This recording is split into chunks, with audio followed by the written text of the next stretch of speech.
if your monthly expense is either 700,000 naira, 2,000 British pounds, or $3,000 depending on where you reside. What would it take for your investments to pay you that amount every month, whether you're at work or not? Brad's portfolio pays him much more than he needs, and he still reinvests the extra. He does this with the simple structure of roughly 60% in growth and 40% in income and other, but with a twist.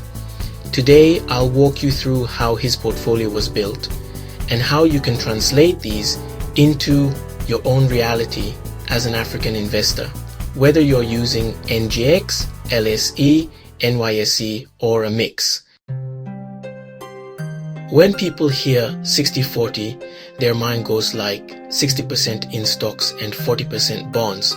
But Brad said, no, thank you to traditional bonds. His version of 40% is more in preferred stocks, business development companies, BDCs, gold and silver funds, crypto exposure like Bitcoin, ETFs, and some short-term cash parked in higher yield vehicles. This 40% is still aiming for income, but with different risk-reward profiles than the classic bonds. His 60% bucket is mainly in growth equities, technology and AI exposure assets, the QQQQ NASDAQ style funds, semiconductors, and a selection of covered call ETFs on those themes. The point is not for you to copy his tickers, but rather to separate your portfolio into clear categories: the growth engine, income engine, and the safety alternatives engine.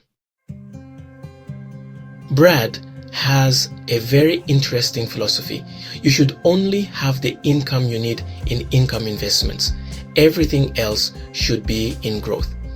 In his case, he actually aims for income that is about 130 to 200% of his annual expenses. You may ask why? This is because if his portfolio yields 14 to 18% and he only spends 8%, he has a big cushion for market downturns and can reinvest the surplus to stay ahead of inflation. He even does the math this way. If a portfolio pays 12% and you only need 8% to live on, should the market fall by about 33%, you would still be able to meet your 8% income requirement.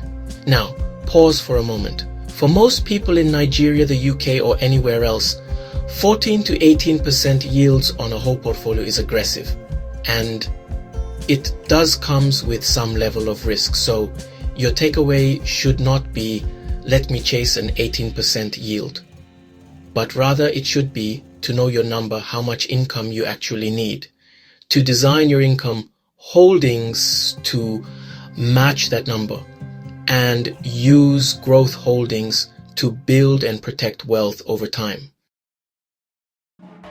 At first, Brad made the mistake many people make.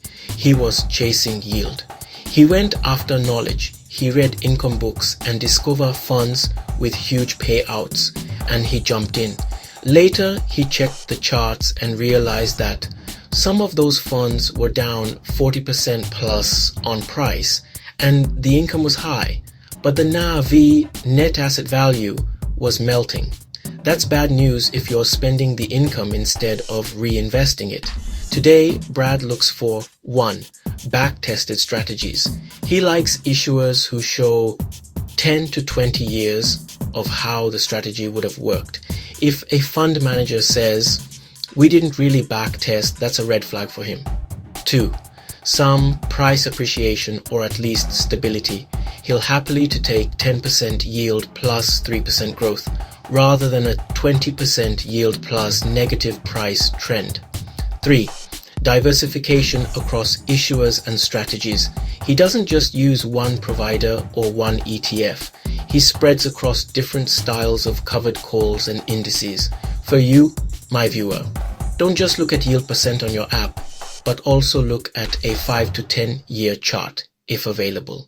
Ask, is this thing slowly dying while paying me? This is exactly the kind of metric a future My Wali dashboard can highlight for you visually. Income versus price trend at a glance.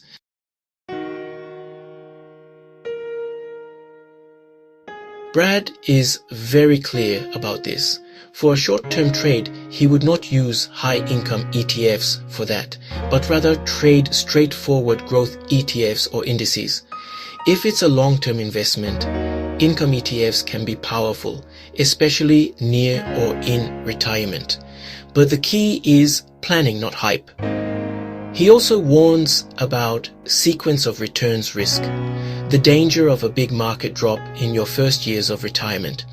That's why he keeps 12 months of living expenses in cash, has a growth side he can trim or de-risk if needed, and doesn't rely on one single product or strategy. So, that's an inside look at how Brad structures $1 million income portfolio.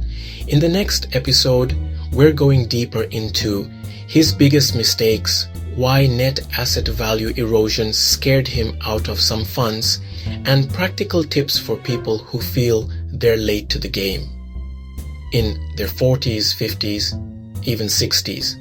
If you're enjoying this breakdown, hit the like button, subscribe to Maloney Street Re, click the notification bell so you are notified whenever we drop a new video, and don't forget to comment below. Which one are you?